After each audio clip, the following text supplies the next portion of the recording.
have a microphone in here that's good enough for us to use. If you'd like to move forward, you might hear better, because we're going to have a discussion obviously at the front here. Those of you at the back might not hear all the nuances. No, nobody want to move? Let's see what happens. If I'm to speak at a normal level like this, can you hear me all right at the back? Yep, good. Yeah, a white at the front? Yeah. A white at the back? Who was that? Barrymore, wasn't it? Right, good afternoon everybody. Welcome to Workington. Welcome to welcome to Gaydon. I suppose I'll be talking to Ken. Did anyone was anyone here for the last National Express tour? Yeah, I don't know whether Pete's still here or not, but you'll find a pretty good show. As you're all well aware, or if you're not ought to be by now, is that not only is National Express as a coach operation 50 years old this year, it's also 50 years since the Leyland National. True, yes, okay, it was launched at the Motor Show in '71, but didn't officially go on sale and take its order books until 1972. So of course, we found ourselves in 2022, National's 50 years old. The point of today is really to have a light-hearted discussion and Q&A and celebrate what is quite possibly, and what I think in my own opinion, is the most influential single-decker vehicle to have ever been launched on the market in any time. I don't know how many of you were involved in buses or coaches in the modern era, but yeah, okay, but every single vehicle that you get on nowadays has got low-profile tyres, has got air suspension, has got an ergonomically laid out cab interior, has a low floor, has an underslung rear engine, has a turbocharger. All of those features in 1972, when it was launched onto the public, was seen as science fiction.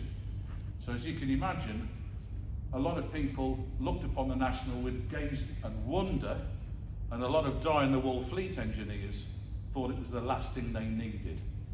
But nevertheless, the fact that they're still running around now, and they've only just come off service with the advent of new DDA compliance laws, which is disability transport laws, which means now everything has to be stepless and low floor, they've now disappeared from stage carriage work. But you may even see the odd one or two still doing school work. And I was certainly doing part-time work for a friend of mine up until quite recently with the National. So what we've actually got for you today is we've got three old farts basically. Who were slightly less old. Three old farts, or four, one great big fart here. Three old farts in the night. Willie Rushton. Very Yeah. good, very good. Of which at some point or another, the National has been intrinsically linked into our working life or our leisure time. To give you a quick introduction about myself, my name is Mike Humble. I'm currently a HGV driver, but in the past I've also been a bus driver. I've also sold buses and coaches. I've also sold cars, worked on cars, and when I was in my late teens, early 20s, worked on buses. So the National has been in my life for a bloody long time. What we've got over here is we've got a panel of people. I'll start at the far side over here. We've got Andrew Freeman. Andrew Freeman has been involved with buses for most of his working life. Former engineer, former part proprietor of a bus company as well, has been linked to ownership of bus companies. Andrew has bought them and sourced them second hand for companies such as Metro West, and latterly, and more famously known for working with Chase Bus. If anybody knows Chase Bus, you'll know that they had some very, very unorthodox maintenance procedures going on there and did some very special one-off vehicles. I did find myself working for Chase Bus part-time for a few months back in 2004, and I've known some good modern operators and some good older operators, and Chase were quite special. So that's so give a quick round of applause for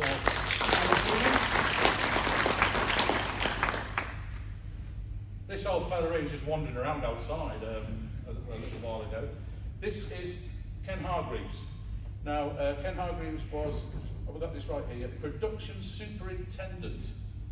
No, can I start you earlier than that? You You started. want me to say it? Go on then. I worked at Leyland Motors as a young apprentice and worked my way through, and eventually got a job in improving and development. It was while I was improving and development department that I was involved in the Leyland gas turbine trucks and the 8-wheeler bus and the Ram Comet, all sorts of new exciting projects. They wanted somebody to start on the Leyland National prototypes, the real prototypes, not the Workington ones. So there's an element there of what was, to me, a joy, whereby the number 2 Leyland National, I took it to the Arctic Circle, testing it there for 2.5 months. Then eventually we took it to Spain and tested it there for 2.5 months. In between it was doing endurance testing. But number 1 was the one that started on what we call the Belgian pavé. And the first prototype was run to, not destruction, but it run 24 hours a day on the Belgian pavé and the washboard track at Leyland, non-stop. And believe you me, you talk about Formula 1 drivers grumbling about a bit of a jog now. If you drove that national an hour on the Belgian pavé, you were glad to get out. And you ended up as you general manager under VL Bus when you Volvo Leyland. Well, eventually I went to Workington because they'd already built the new factory, which is a revolutionary factory based on modern production techniques. So they got a new bus, new design, new factory. Because of trade union problems in the 70s, they wanted it to be all the assembly operators, no skills, trained up assembly operators. And that became the strength of the national factory at Workington, eventually. And I was invited to go up there and start recruitment of people and also teach them how to build the first production prototype, which were built on stands on the concrete floor. That's where, and I'm still living up there, I never got back. And eventually I worked up through superintendent, then factory manager, and then the latter days when the problem is on the management buyouts, then Volvo eventually bought the plant out, and I was the general manager who eventually closed the place. So I can safely say I was first on a Leyland National and last on a Leyland National. So these guys have got a celebrity living in their list of workers. So you came out as consultant engineer then, you were involved? When the factory closed, I remember I had a phone call on the Friday night, we'd locked the gates, the last Olympian chassis had gone to Singapore, and there was 3 of us left. We have a photograph which is in Doug Jack's book, me, Doris Caldicott and the personnel manager. And then that Friday afternoon I had a phone call from Warwick, from Sandy Glennie, who ran the Volvo UK operation, and said, Ken, what are you doing on Monday? And I said, well, I'm going for my pension and my redundancy package. Well, how do you want to work for me? So I said yes, and I finished up working another 6 years as a consultant engineer for Volvo. That's why I got my Volvo back in there. But I've had a great career. Leyland National was something that changed my entire life. And Probably continues to... and I keep away from these guys at Workington. The Workington lads from the Whitehaven thing the other week did a fantastic job. Every credit, there's 2 sat here and the young one. Did anybody else go up to Whitehaven? You were up there as well, yeah? And they did it credit. I need to speak to you about the photograph. No, that's right. I only got invited there to have a coffee with these 2. Finished up talking all day, I was hoarse at the end of the day. So, yeah, Leyland National did a lot for me in my career, and I wasn't really a busman at all, but when I walked in here today, and you look at the Nationals on the car park, quite honestly, that vehicle can still stand up, even today, and look as a decent bus that you want to travel on. I still believe it's the only bus design that will stand its own weight on its roof. I don't think anybody matched that. You proved it. We proved it. There's a photograph out there with it rolling down the bank. Good And, stuff. uh, Good stuff. Ladies and gentlemen, give your appreciation.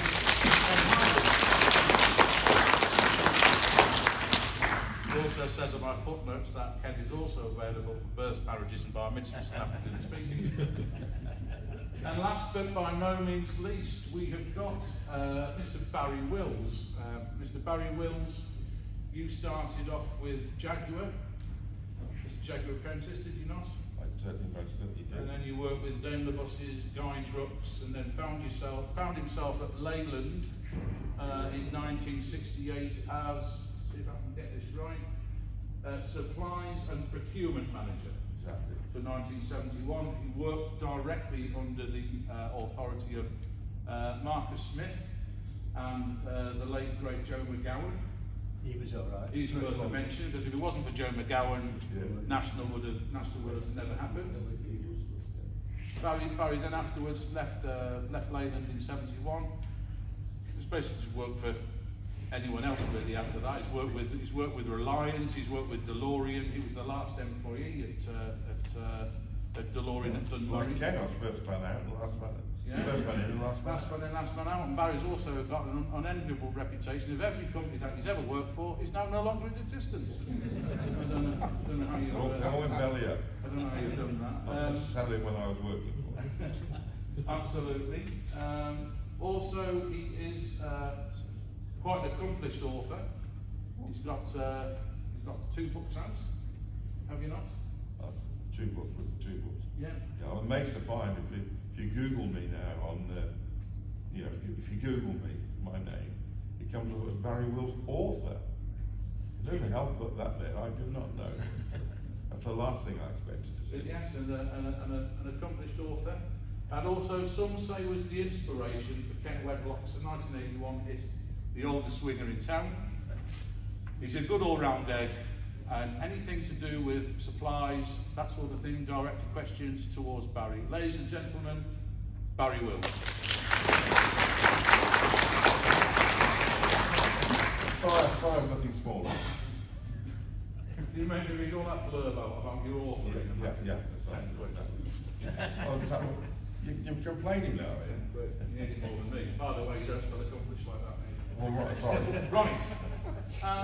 Okay, so basically the idea is it's just a light-hearted Q&A. A lot of people in here might know or think they might know everything to do with Leyland or Leyland Nationals.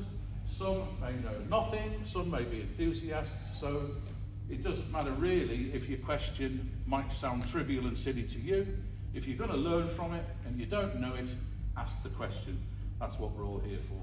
So if it's to do with operation and maintenance, Andrew is your man. If it's at the coalface of getting the things engineered and into production, Ken's your man. Parts supply, that sort of thing, in the early days of sourcing raw components is something that had never existed before. Barry's your man. But what I will say is that, Andrew, when you were with Metro West in the West Midlands, why did you almost seek the National as your go-to single-decker choice of buses? Well, Metro West was a small operator in the Midlands. We were we were one of these deregulation cowboy companies that started up between me and 2 drivers from the large company West Midlands Travel. We standardised on the Bristol on rail. And then the National came along onto the second-hand market about 1990, 1991 from the big operators. And it, at a stroke, completely changed the whole sort of bus operation for a small independent company like ourselves. We could have a standardised fleet. Our maintenance was vastly improved. The ministry were off our back a little more than they used to be. And if it wasn't for the Leyland National, really, and especially the second-hand National, I don't think that deregulation been the early success that it was. It's changed a lot since, but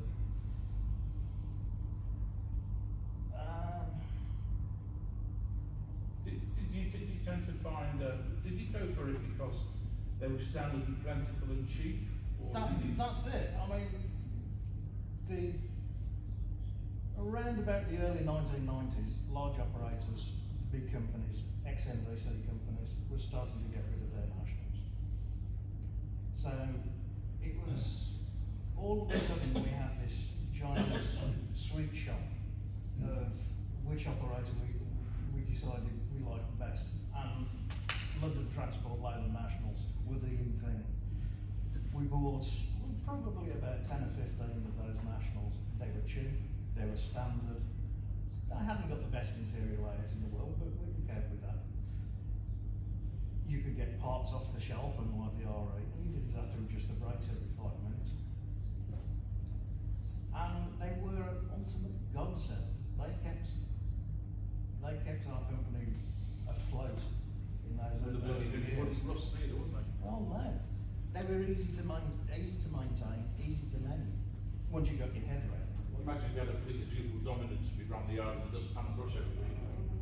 We did run two dominant body Bedfords, and that really was a mistake. Ken, in the early days, did you, was there any one particular aspect of when you were getting the nationals proven and prototype basis? Was there one particular headache, for example, that you? I know you had an issue with suspension, didn't you? The issue on suspension caught us by surprise, because we'd done, as I said earlier, we'd done all the Parvy testing at Leyland, and we'd done all the washboard testing where you were driving the bus flat out all day, and believe you me, the axle, bear in mind the back axle on the Nationals, on like a triangle, with air springs each corner, and the shock absorber, and just on the centre pivot. Imagine the forces that go into that back axle, rather than a conventional one that goes front. And it withstood all the battering it got on those testing, but then we went to Finland and I converted the vehicle, put in an exhaust boiler on, we put a Webasto heater in it, we put double glazing in it, and we did everything that we thought would get it through cold climates. The coldest we ever got to 100 miles inside the Arctic Circle was -40°C. And believe you me, even in Finland, everything stops at that temperature, because all the logging trucks are running all night, because you can't stop them. If you put the starter motor in, it would just shear all the teeth off. But the National never failed to be started, the engine that is. Couldn't start the bloody Webasto, but we could start the engine. And the Webasto was the safety thing to get the water warm so we could start the engine. But it worked the other way around. So we came back from Finland, that worked. Then we did endurance running at Myra. And then we went to Spain. In Spain we did the glazing again. We put air conditioning units in. And then we went to took it across to Bilbao. We got off the docks at Bilbao, and bear in mind it's 1969, when the end of the Spanish, whatever it was called. Can everybody hear all right? Still at the back? Yeah. Yeah. So we got into Bilbao, and we had a Range Rover as well on test, one of the first Range Rovers. And then they wouldn't let us have the vehicle or the Range Rover. They just locked everything down and said our paperwork wasn't in order. It wasn't in Spanish. So we then up to catch a taxi to a hotel, and we were there for a week. Every time we went back, there was another error. We had to get onto Leyland, different paperwork. Eventually the Spanish let us in. So we drove them from Bilbao right across Spain to go down to Tarifa, which is on the south coast. The first day of driving, we were going across North Spain, what do you call North Spain? And I looked in the mirror, and there's this plume of blue smoke. So, crikey, what's happened there? Stopped. And what had happened there? The shock absorbers had overheated, and they just burst. Now, bear in mind all the testing we'd done prior. We then got on. What physically burst? What on the body Oh or yeah, the seal? one had burst completely, the other one was red hot. And bear in mind all the testing we done, so we got on to Woodhead Monroe's who made the shock absorbers that time. They sent an engineer out with a bag full of shock absorbers, and we then changed them. And we changed them about 2 or 3 times. They didn't withstand the Spanish roads, which were absolute rubbish in those days. They hadn't got the EU money that we should have had to make all the new roads. It was pretty diabolical. But eventually, that's one of the reasons the National finished up having twin shock absorbers on. Then it would cope with the triangular reef shape. As in twin Yeah, design, yeah. So that's the story on the shock absorber. Barry, So, you were on your pup really, weren't you, when you had this huge Yeah. level of responsibility? I was only slightly younger than him. He was young. I was a mere child, yeah. I was literally in short trousers still. Really? Yeah. I was 29. Oh, you were older than me then, yeah? No, I was younger than you. I must be about 26. Well, I was the youngest test driver at Leyland at that time. I mean, whoever appointed me was mine. So how old are you when you went in at 68 then? How old? 68. I was 26, yeah. 26 years Yeah, old. yeah. What budget were you playing with? I've got, effectively in playing those with? days, I got nearly 12 million quid to spend. Yeah. 1,750 components went into the Leyland National, and I bought every one of them. So, The metal panels were the biggest new thing, weren't they? oh yeah, absolutely. The aluminium, one-piece aluminium roof was an extrusion, huge extrusion made by British Aluminium. Incredible. Said to be at the time the largest single automotive pressing. Component, yeah. Uh, No, it's extrusion. Right. It's extruded, yeah. That's why you got the, the grooves there. Yeah. The corrugation. Corrugation, yeah. And You the other, must have sorry. pinched yourself though, must you, thinking, Christ, what have I done to get this job? Nah, well, such a big head, I just got on with it. So that's a little bit of a background as to what our 3 guys do. So really, like I said earlier on, it doesn't matter how trivial you think your question might be. I got a question. Oh, go on then. I think it might relate to the 2 end gentlemen, so Barry and the guy here, but it's just regarding Do you parts. call me an engineer? No, the end gentleman. Oh, right. Engineer Right. if you want, lovely. Yeah, I thought I'd been promoted. No, it's just regarding parts, because obviously, I mean, back in the day we had no Amazon Prime, did we? So you couldn't get anything on next day delivery. So how did the whole parts thing work? You know, if you wanted something desperately, how long did it take you to get it? Did you have to drive there? Well, did you no, have to we send never did someone? want anything desperately. You planned ahead. And when it came to production, we issued schedules on every supplier that were 2 months firm, sorry, 1 month firm, and 6 month predictions of what we needed. And that's how the suppliers planned their production. And they would then do similar things with their sub-suppliers, what's now called supply chains. I've never heard of a supply chain until the last few years. You know, seem to manage 50 years in the industry without having one. We had suppliers. Any business that's got the name supply chain solution. I think yeah, exactly. Yeah. You see, as what some of you will know, the interesting thing is about the national plant at Liverpool. It was kind of Leyland's hand was forced a little bit to have the plant there because it was in a level of relatively high unemployment, and getting the stuff there. Well, I was only going to say, Mike, as well as a new road was actually built, The the A66, On the back of the to plant. bypass the Lake District, Yeah. to allow goods to get in, materials to get in, and buses to get out. That was a key factor as well, of course. And that was the A66 from Penrith all the way to Workington. Yeah. 38 miles. Yeah. That was built on the back of the plant Yeah. because you got Harold Wilson as Prime Minister, and the guy at Workington was the Agricultural Secretary. Fred Purdy. Fred, yeah. And they were both good pals. Yeah, they were. Because one of the other plans to put the bus plant was at the Forest of Dean. And the second plan,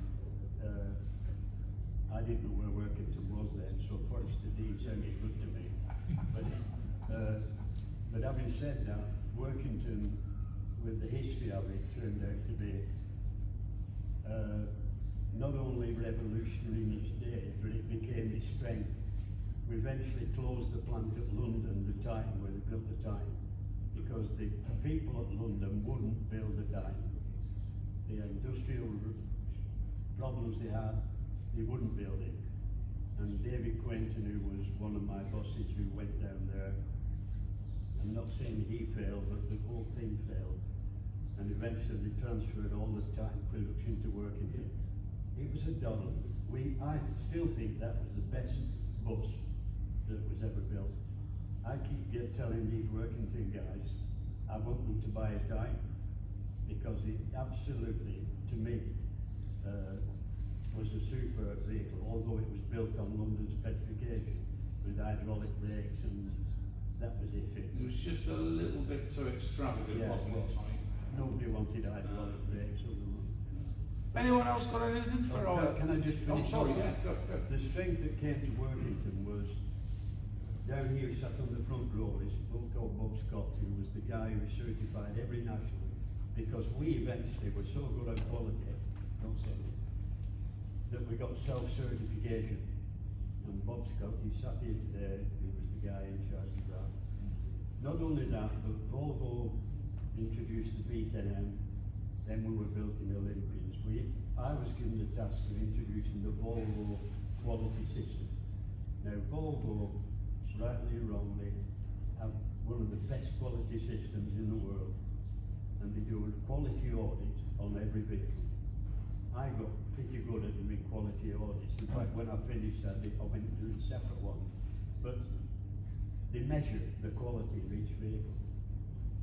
In something that was very little known, the workforce of Workington, who were, remember, unskilled people, trained. We got the finest quality audits done by Volvo on Workington plant in the world. The highest level of quality audit was done. And that's a credit to the people who worked at that plant. Is it the dock procedure or something? No, it's similar to that, but not completely, no. Everything had a set station, didn't it? Oh yeah, on the production, yeah. And teams. Yeah. The team element was very good. It was Leyland National best described as a bus designed like an aeroplane and built like a car. It was absolutely... On assembly, production assembly line, just like a car plant. And any lass can drive a national. Yeah, Absolutely that was amazing. a prerequisite, wasn't it? An amazing thing to watch in production. And I remember going there in 85 or 86, and whereas like if you go to a car factory, or what's left in Britain, I think they've got mass production cars. Nissan at Sunderland or Toyota at Burniston, the cars are on the line where they're set to produce X amount of vehicles an hour, and the line moves consistently, albeit at a very, very slow pace, where it goes from one stage to another stage. With National, it had a similar idea that not only did the stages move forwards, but they moved side to side as well. And when the workers were going through their section, the line would stop, and everyone would go in, do their piece, and when the vehicle was ready to move again, they'd move away, and the vehicle would move forward under a huge barrage of yellow flashing beacons and klaxons and sirens and all that. A bit like a pit stop. If you like, and was it something like was it an hour and 20 minutes or something? Or Every hour. Every hour was it? Every hour. Every hour, yeah. Yeah. And we never got to every hour, but I think it was 1.5 hours we got. And the lads knew on the line when the time was coming up to go, hey! Like that, and then you get this, and then everything would move. And to go to another coach builder, even the most modern continental ones like Van Hool and things like that, they weren't doing things with that level of mechanisation. Well, I'll tell a story if I may. Yeah, go. To add to that. One of the things that we were proud of in Leyland National was the paint plant, which is real state of the art, particularly the powder coating facilities. And it really was way ahead of its time. About, I don't know, 30 years later, I visited the Walter Alexander plant up in Falkirk in Scotland, and to my absolute horror, I watched two guys on ladders with big buckets of paint and big paintbrushes painting the double-decker bus. Couldn't believe my eyes. That's 30 years after we were doing it automatically, basically, weren't it? Magic eyes. The only thing that was sprayed was by hand was the front and back end. Is that right? Yes. I think I collapsed, I didn't see that. Yeah. That was the only thing. What happened, we got more and more sophisticated in terms of paint, jigs, Yeah. automatic paint systems. And if David Quainton was sat here today, he'd tell you the story whereby when we were, particularly on Royal Tigers, where we were painting coaches, and the automatic paint booth switched in and the bus was completely painted. But if you did a modification on that bus, and you introduced some more brackets, the paint system needed altering. And believe you me, it costs more to alter the software than to stick an operator in the booth and let him spend 5 minutes painting the brackets. Because the software costs were phenomenal. So actually we did introduce a manual system whereby certain mods were painted by hand with a spray gun.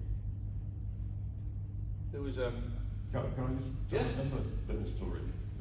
Mentioning the magic eye of the powder coating facility reminds me of a story where Marcus Smith, who's the general manager, sorry to bring up his name. You'll be sacrificed. We have a common feeling about our so-called boss, part-time boss. Sorry, no-time boss, that was it. Sorry, Marcus, he's up there somewhere. Marcus is very proud of the powder coating facility with its magic eye spray. The mayor of Merr, is that right? The mayor of Workington. That's in the Lancashire. Oh, was that right, sorry. The mayor of Workington came for his visit to be shown around, and Marcus was taking him around the powder coating facility, and the only problem was he forgot that the magic eye of the spray, the epoxy coating was still on, still live, and the mayor walked through the damn thing, finished up being sprayed, including his mayoral chain. You know that day? No. Oh, he must have true. There was the other one as well, wasn't there, when the British Airways line side vehicles went through, and they were the ones that had an extra, it basically had half a cab, didn't it? And there was like a sloping thing. Oh yeah. But when they went through, I don't know whether Lord King was the chairman of British Airways back in that day. But when it came for these vehicles to be built, there was a bit of publicity and whatnot. A load of guys from British Airways went up to Leyland to watch these things being built. And someone dropped a clanger, because like what Ken said, the system worked on an electric eye, which is a photo-electronic sensor, basically. It's like the old rudimentary burglar alarms. You put your hand in it, and it works to a pattern. Because all the machine needs to be told, is it 11 metres or is it 10 metres coming through, and it just does its bits and bobs, and it goes in and does that. And the first one comes down the line, of course, it didn't have half a cab. So the spray gun didn't know what to do. So the spray gun went all the way in, and it just carried on painting and painting and painting and painting. The line went forward, it snapped the arm off and broke the system in front of all these British Airways guys, which left a bit of egg on the face of the Leyland engineers. Have we got any more questions for any more? Make the best of the session. This is a once in a lifetime opportunity. I have more questions. You've had one. I know, but I've got more. She said more questions plural then, right? I just wanted to know how many people work there, really, like in the factory. Was it? You know, Not many. The answer. Sorry. Not many what? Not many. How many work there? Oh, I say right. not many. You would know. How many? He's being sarcastic when he said not many. When it was running at its maximum, there'd be about 700 people, of which that would be about 350 assembly operators. And it was was quite flexible in terms of the workforce. Like I say, it was revolutionary. That you didn't have inter-skill problems. Everybody would eventually know a lot of jobs. So you had, and you had a system whereby if somebody was off work, somebody else would stand in for them, and the team would pull together, and nothing was lost. So was everything built on that one factory base, or did you have to Well, it was an assembly plant, but all the parts and components that came in, engines, axles from Leyland, and Barry was the sole organiser from parts from rest of the country, Pressfield, Fish. They come from all over. There was only one imported component, which was the windscreen glasses. Yeah. Triplex safety glass said they were impossible to make, so I bought them from Finland, Yeah. from a company called Laminaoy. And somebody told me the other week you can still get them from Finland. Is that right? Yeah. I'm not surprised. Brilliant company. Laminaoy. It was dependent on parts coming in right on time. Yeah. That remember the first quotation, yeah, Barry. We did have shortages. He'd gone there. I've gone He there. left. I've gone by there. I've had enough. 1971 I've had enough. Yeah. Yeah, at the end of 71 I left. Can I tell them a story about why I left? No. He's heard it before. The day came when the so-called first bus, I think it was about number 40 when they came, was to be driven off the line by our chairman, Lord Stokes. Now, if you drew an organisation chart of British Leyland in those days, you got Lord Stokes at the top as chairman. He came down, he broke off to cars, the sort of heading up cars, then across the truck and bus division with a guy called Ronald Ellis running that. And then below him, there was trucks, and then there was buses with Marcus Smith, general manager of the bus division. I reported to him. So I was 1, 2, 3 removed, as he was, from the chairman, Lord Stokes. Anyway, the day came when his lordship was going to drive the first bus off the production line. The bus was full of every transport journalist in Europe. Lord Stokes got a PSV license, of course, because he was the world's greatest bus salesman. So he's not good at anything else, but he drove good at driving buses. He drove them all round the Lake District. They had lunch at Sharrow Bay, the top restaurant in the Lake District, and they started coming back. Then the word came that, I think it was about 5 of us from the senior management, had to go to the works canteen to greet the returning journalists. And that we did. We were lined up there. And in those days, nobody thought about giving us badges to say what our names were. The Japanese hadn't invented business cards. We had nothing. So we went in, the journalists came in.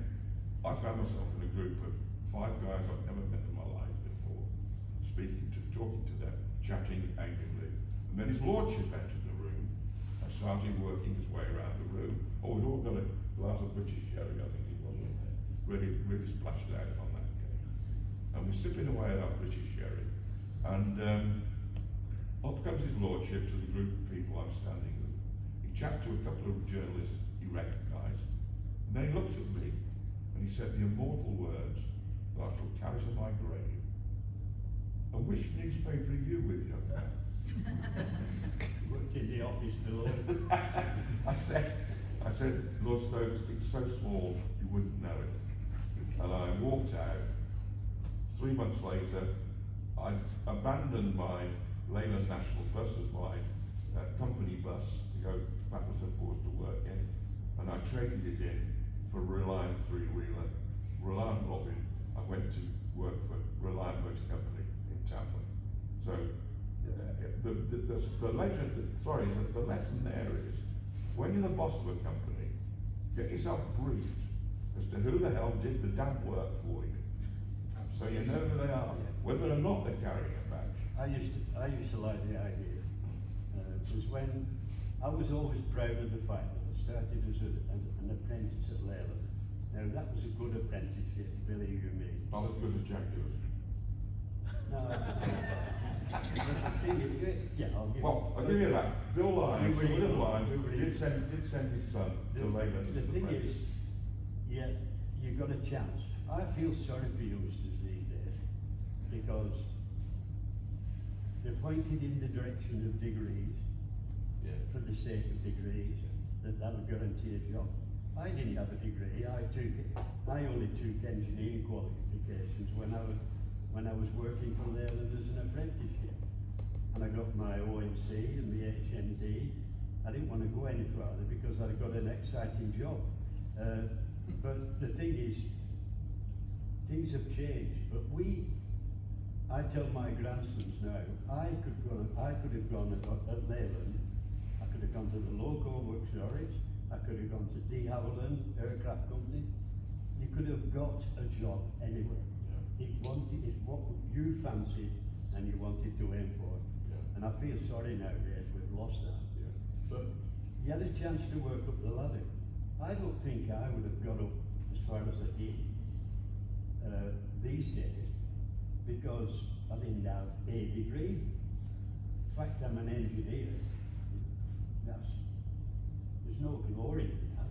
No, you've done all right. I've done all right. Ken's absolutely right. Right, but I think that the people talk about apprenticeships now, but they're not the quality of apprenticeship No. that Ken and I did. I did 5 years as well. I did it, as I'm sure Ken did, an indentured apprenticeship, where my father had to sign a contract that said that basically, if I dropped out during my 5 years, Yeah. my dad had got to pay Jaguar the money they'd spent on me to train me to that stage. Yeah. It was wonderful. It was like a university of industry. And it's a great shame that the 5-year apprenticeship, where you literally go through every department, every section of a car plant or a bus or truck plant, I think has now gone. I'm just gonna Great see if we can get to this. Time is creeping Sorry. up on us now. We'll just go again. We're going on. There was a gentleman was over there with his arms folded. Yes, sir. Yeah, I was just wondering what happened to the place that you're working to the factory now. The what? Sorry. You're working to the It's Is it still there? Eddie Stomart's distribution centre. There are trucks going in and out of it by the hour, every hour, picking up crisp packets. Seriously, I can tell you. I'll tell you a The little bit official, more the about official it. title of it is it's a multi-customer fulfillment centre. crisp packet distribution centre. That's In other words, I'll tell you a little. Well, what's really impressive? What's really impressive for those who haven't gone to the place or only seen pictures of it in a book? If you think they started, they finished. When was the building completed? It was 70. 1970, yeah. 70 yeah. was when it was completed. When you go up there and you're actually stood at the plant, it's not as run down and knackered as you would think, because all the cladding, it wants painting, but all the cladding around the outside of it is all still in good condition. There's no piles of bricks lying everywhere. Well, the ceilings are falling down in the offices. Wow. In the old offices they would. Because what you've got to remember is where that factory was actually built. When the wind and the rain and the weather that used to whip off the Solway Firth was incredible. And on the office block, who did I point this out to? Was it you or was it you? Dunno. Someone What did you point out? someone said, what's that rubber radio radio aerial up the side of the office block? And what that was fitted up there was for, it was the link to the Met Office. Because they used to get such serious wind up there that used to come over, literally off the Solway Firth. We used to get horizontal weather. Yeah. Yeah. The offices used to be able to get weather reports from the Met Office. When I lived in The Whitehall. aerial is still there, so that's how well the place is built. You come out of test centre door, if you wanted to, if you was brave and it was raining, and you ran across to the factory, Yeah. one side of it was ringing wet, the other Just side. over bone dry. Yeah, literally. Coming at it like javelins, wasn't it? Like that. The It's not funny that thing bad is, in Cumbria.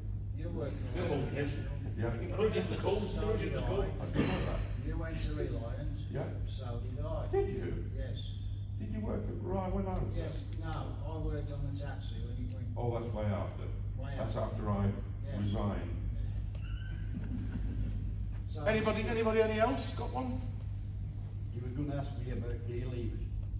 I was going to ask you about Gaylord, was The straight things with knob on the end. On a Leyland National prototype. Oh yes, yes. You did. No, Must be- I want to know whether this story's true. It's good. This. Know whether this story's true. But were you or were you not solely responsible for vetoing and allowing the gear selector on the National to be redesigned at the last minute? Well, by virtue of necessity, yeah. The prototype Nationals were the gear lever, which is the same position, and it was in a little matrix, but it was electrical unit, and with a little knob on the gear lever. Very, very simple to use, i.e. you could drive the vehicle very easily and just move the lever into all the relevant gears. But I'd complained when I was doing a spell of testing that it would be very easy to put it into reverse. And if you're a test engineer, whatever you've done that day, you write a report. So I've been writing this report, and then I get on to the chief engineer, he's dead now, Roy Aston. I said, does nobody read what we are doing? Why? I said, because somebody could get hold of that gear lever and unfortunately go into reverse. Well, come on, you better show me. So I went on the test track at Leyland, zooming round about 35, 40 miles an hour.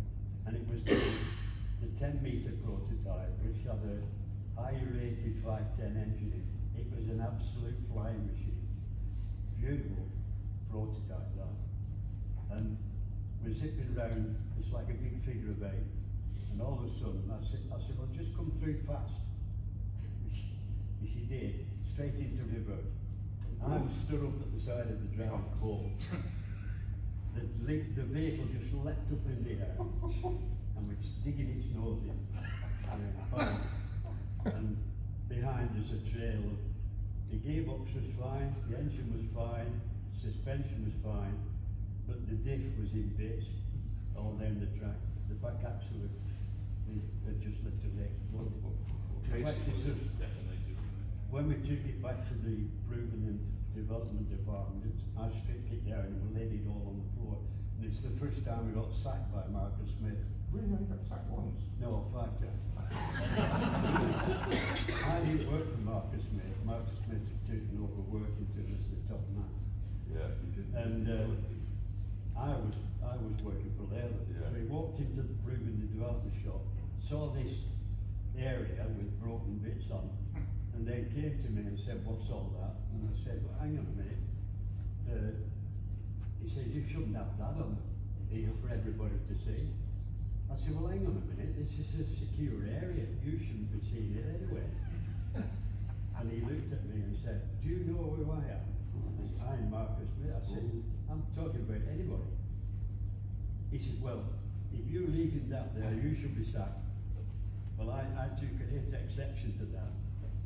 And I'm there in my overalls. And he went off with his visitors and then came back and I collared him.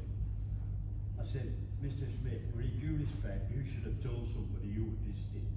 Somebody should have escorted you.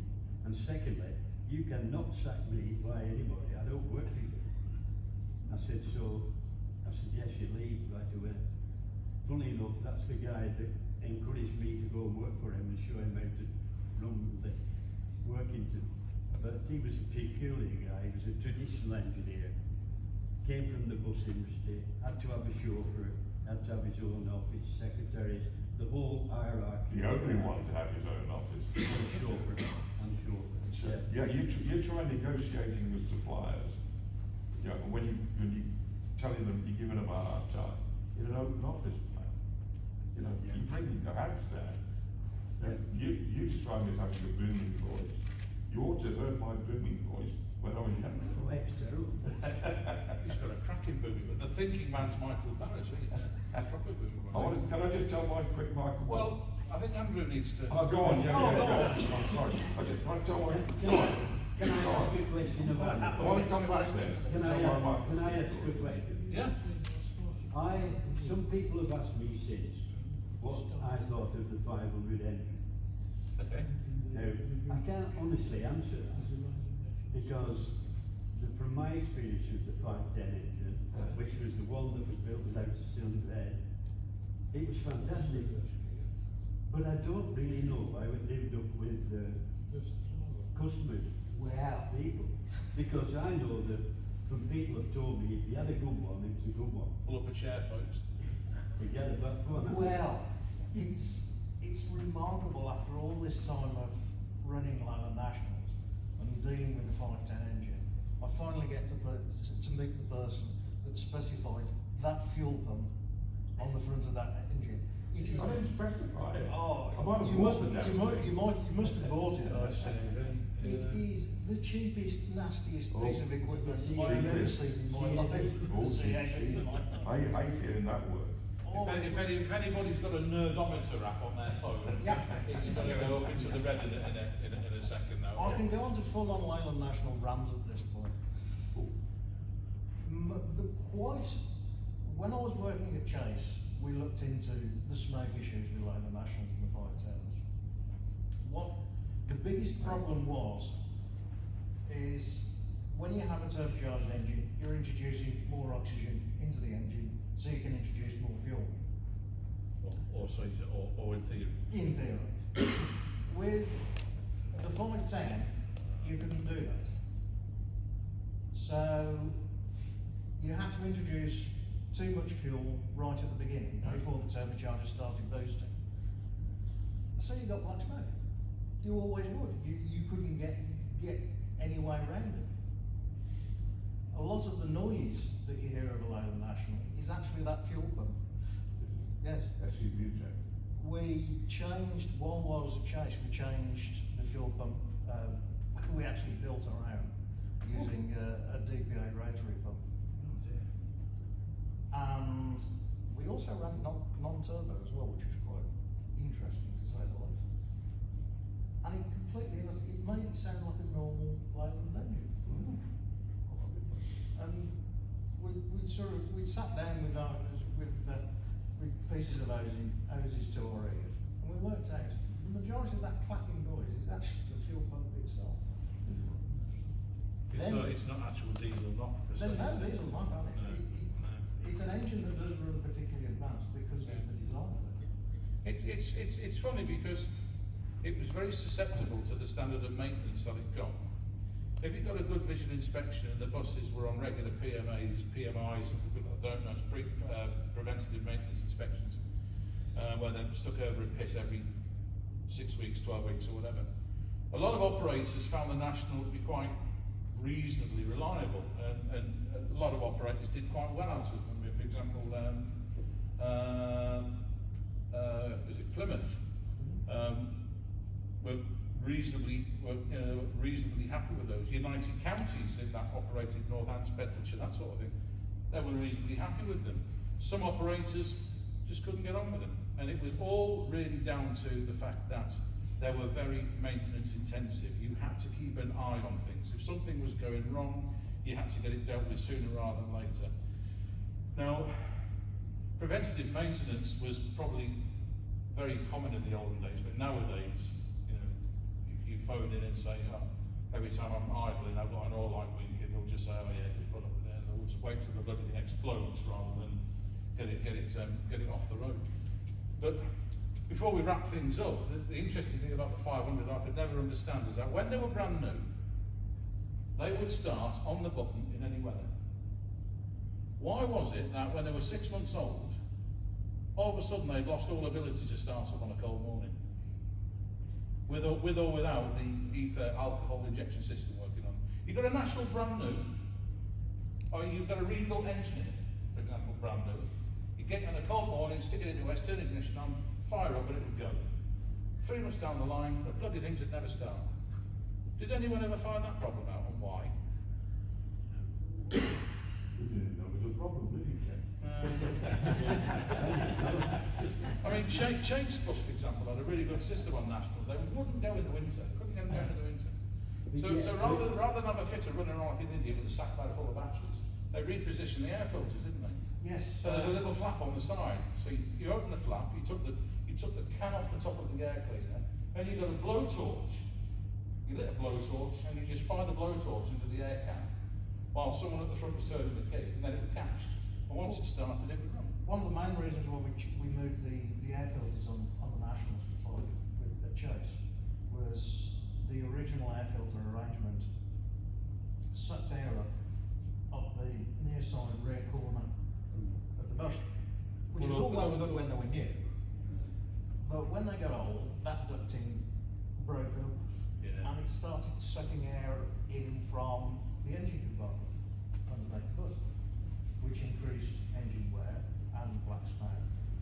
So what we in the end we did was make a little box out of that panel on the side of the back and use the air filter housing off an ERF truck, because you just have to fit in problems. Quite a lot of the work at Chase, I mean, yeah, it was a fair amount of engineers' playtime. There's no two ways about it. Some of the conversions that we did. Someone ought to write a book really about what went on in that place. But a lot of it was trying to solve the problem with the National, especially with the 510. Things like, it was well known that Leyland National engine life was fairly short, and it would always be the little end bearings in the engine that would fail first. Small ends. The small ends. So we bored the con rods out and put Leyland TL11 little end bearings, and then we could get engine life as long as a garden, no problem at all. That solved that problem. Yeah. Oil leaks, if you actually built the engine properly, some of the machining work on the engine itself was frightening. There's an end plate in one of the major Leyland National oil leaks. There was an end plate where the power steering pump bolted into, and that bolted onto the end of the block. And we used to see gaps of anything up to 1/8 of an inch. Yeah. It was not necessarily from new, but things were just being assembled poorly. And oil would pour out of these things. So we addressed that as well, and we'd get dry engines that would last as long as a gardener then. White smoke, there's another good one with Leyland 510s. Everybody sees the puff of white smoke when you're pulling away with a National. And we found that on the 510 in horizontal form, it had two sumps. There was an inner sump and an outer sump. And we found out that the inner sump wasn't drained to the outer sump, so all the oil was collecting at the bottom of the crank and just running down the bores of the engine because it was all horizontal. And so you get a puff of white smoke every time you pull the flow. So what we did was put one little hose from the inner sump to the outer sump, just to drain the inner sump. It almost solved the problem. That wasn't all. That problem wasn't all, by the way. It would be. It's typical We Leyland at its time. Now, It was literally a length about that long of hydraulic pipe that we used. And it was tap the inner and outer sump, pipe to the other, and that almost solved that problem completely. We once did an exercise with the 510 engine. What was the brake horsepower? No. 150. We actually 150 indeed. Yeah. we actually 170, changed 200. Yes. we changed the fuel pump, and then we introduced a different turbo, and then we air fed from the compressed air system in the test shop through the turbo into the engine, and it was, believe you me, that was a sight to behold, because the exhaust, that manifold, was glowing, like you could see through. It was white hot, and it was trebling the brake horsepower at the end. But obviously it was just an exercise in it. Another one of the exercises that it really was engineers' playtime. One of the exercises that we did at Chase, we knew about the turbo lag problems, so we decided, well, if there's a turbo lag problem, why don't we use a supercharger? And luckily there was an old commercial breakers down the road from us. We used to call the sand pits, and they had all sorts of old lorries, cars, trucks, anything in there.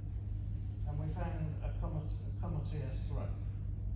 So we took the supercharger off this Comet TS3, made it run sort of as its own unit, and bolted it to a 510, and ran a supercharged 510 for a short while. And it did solve the black smoke problems from starting away. Couldn't keep the belts on it, but it solved the problem. Anyway, time has beaten us to it. We've only given an hour. But all it needs to be said is to thank each and every one of you for your patience and your time and your input. And I would like you to give a really, really nice round of applause to our three guys.